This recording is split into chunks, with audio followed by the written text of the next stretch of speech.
Vita vikali baina ya Tanganyika na Zanzibar viandaliwa rasmi. Ujambo na karibu kwa taarifa zetu za Kenyascope, na tafadhali kumbuka kusubscribe. Katika mazingira ya kisiasa yaliyokuwa yakionekana kutulia juu ya uso, lakini yakivuma chini kwa nguvu ya misuguano ya madaraka, taarifa nzito kutoka kwa mzalendo aliyejiunga na kambi ya Rais Samia aliyekubali kutoa maelezo kwa sharti la kutotajwa jina zimeibua taswira tata kuhusu misuguano na udaiwa kukua kati ya pande mbili zinazounda muungano wa Tanzania. Katika simulizi hili la uchunguzi, taarifa hizo zinachukuliwa kama dirisha la kuangalia hisia, hofu na mashaka yanayoendelea kwenye sehemu mbalimbali za mfumo wa utawala na usalama nchini. Simulizi linaanza katikati ya madai mazito yaliyotolewa na mtu wa taarifa huyo anaelezwa kama mzalendo aliyeamua kuweka hatarini usalama wake ili kusukuma mbele mjadala kuhusu mustakabali wa nchi. Anadai kwamba kuna mpasuko unaoongezeka kati ya makundi mawili makuu ndani ya muundo wa kisiasa, upande wa Tanzania bara unaotazamwa kama muhimili wa muda mrefu wa nguvu za dola, na upande wa Zanzibar unaodaiwa kujengea nguvu kundi la viongozi wanaofia kupokonywa madaraka. Ndiyo nguzo kuu ya simulizi hili.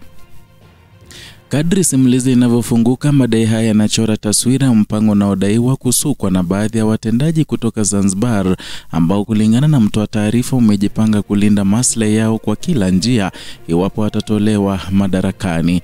Katika mtazamo wake, kundi hilo linadaiwa kuamini kuwa hatua yoyote ya kupokonywa mamlaka inaweza kusababisha kuporomoka kwa ushawishi wao wa muda mrefu ndani ya siasa za muungano, na hiyo ndio inatajwa kama sababu ya kuibuka kwa madai ya kuwepo kwa maandalizi yasiyo rasmi ya mvutano mkubwa ambao utaathiri umoja wa muungano mwenyewe. Katika sehemu inayofuata ya simulizi, ujumbe wa mtoa taarifa anachukua sura pana zaidi kuhusu ukubwa wa kile anachodai kuwa mtandao uliojengwa kimya kwa miaka kadhaa unadai kuwa baadhi ya viongozi kutoka Zanzibar tayari wamejiandaa kimataifa kwa kununua makazi katika maeneo yenye ushawishi mkubwa wa masoko ya kifedha kama vile Dubai na Oman. Madai hayo yanafunguka kama sehemu ya hofu ya upotevu wa imani katika muungano, ambapo kundi hilo linadaiwa kuhakikisha kuwa hata kama mazingira ndani yatabadilisha kisiasa, watakuwa na kinga za kimataifa za kiuchumi na makazi. Kwenye ujumbe wa mzalendo huyu ambaye aliamua kutoa habari hizi, anasema kuwa kama kweli Tanganyika kuna wazalendo, huu ndio muda wao kuonyesha uzalendo wao, na kama kuna wazalendo jeshini, basi idara au polisi, huu ndio muda kusimama na kuhesabiwa. Timu ya Wazanzibari imesimama kuhakikisha kama watondolewa madarakani, basi wanaondoka na Tanganyika. Wataharibu kila kitu. Wengi wao washanunua majumba Dubai na Oman. Wanahamisha madola kwenye masanduku wakitumia kivuli cha udiplomasia, na msichokijua, viongozi wengi wa kitaifa wa chama na serikali wa awamu zilizopita wako chini ya ulinzi majumbani mwao. Hawaruhusiwi kuongea chochote kama sio kujiunga ama kuiunga mkono serikali. Majenerali wengi wa JWTZ nao inaonekana wamelambishwa asali na kuiuza Tanganyika.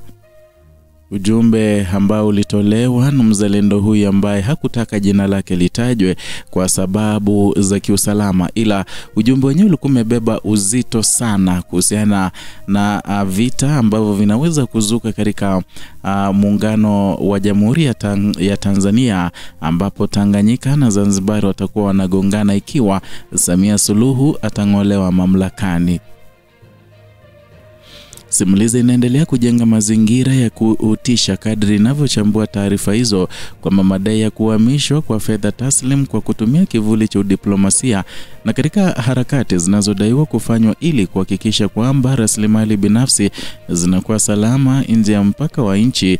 Na katika ulimwengu wa uchunguzi wa masuala ya serikali, basi madai ya namna hii mara nyingi huamsha mjadala mpana kuhusu uwazi, uwajibikaji na kuongezeka kwa mvutano ndani ya mifumo ya utawala. Na hata hivyo, simulizi linazingatia kwamba haya ni maelezo ya upande mmoja wa hadithi. Taarifa kutoka kwa mzalendo mmoja aliamua kuzungumza kwa sharti la kutobainishwa bila uthibitisho huru wa mamlaka yoyote.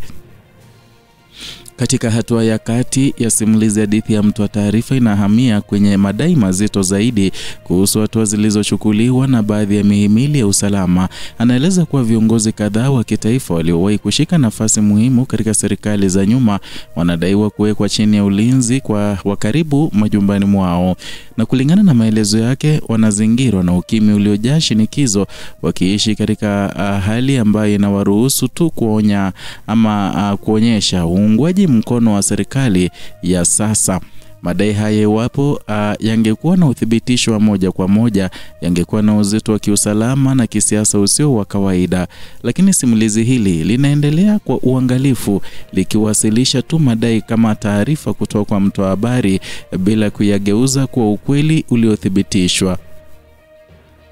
Kadri simulizi inavyoendelea, mvutano huu unaelezwa kuongezewa nguvu ya hisia, na kwamba baadhi ya maafisa wa ngazi za juu wa jeshi la wananchi JWTZ na wanatajwa kama wanaotumia fursa ya misukosuko hii kujitengenezea nafasi binafsi za ushawishi. Na katika maelezo ya mtu wa taarifa, kuna hofu kwamba baadhi ya maafisa hao wamejikuta wakivutiwa na ahadi ya ushawishi kutoka makundi maalum yanayohofia kupoteza nguvu zao kisiasa.